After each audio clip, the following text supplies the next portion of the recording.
Кыргызстан коронавирусту дарылоодо вируска каршы Авифафир дарысын алуу үчүн Россия тарап менен сүйлөшүүлөрдү жүргүзүп жатат. Бул тууралуу Коомдук саламаттыкты сактоо башкармалыгынын жетекчиси Айнура Ахматова брифинг учурунда билдирди. Буга чейин аталган дары Казакстанга алып келингени тууралуу айтылган. Ахматова өткөн жумада Россиядан Кыргызстанга Роспотребнадзордун жетекчисинин орун басары Вячеслав Смоленск баштаган делегация келгенин эске салды. Жалал-Абад облусунун Окен районунда жоголуп кеткен 14 жаштагы өспүрүм баланын сөөгү жайлоодон табылды. Бул тууралуу Окендин пресс кызматы маалымдады. Анын айтымында 102 номуруна 26 июнда 14 жаштагы бала Бештеке жайлоосуна кеткен боюнча кайтып келбегендиги тууралуу маалымат келип түшкөн.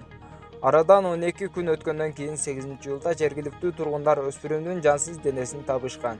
9-июлда куткаруучулар сөөгүктү туугандарына өткөрүп беришкен.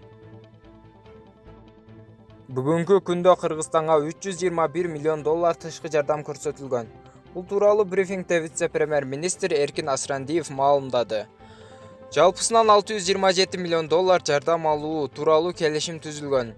Анын ичинен жакынкы аралыкта 305 миллион доллар которулуусу күтүлүүдө.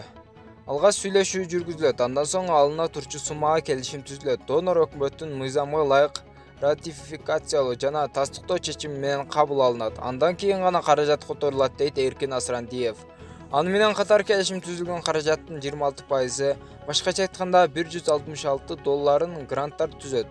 Калган 461 доллары 0,7%дан 1,5%га чейинки жеңилдетилген шартта келишим түзүлгөн.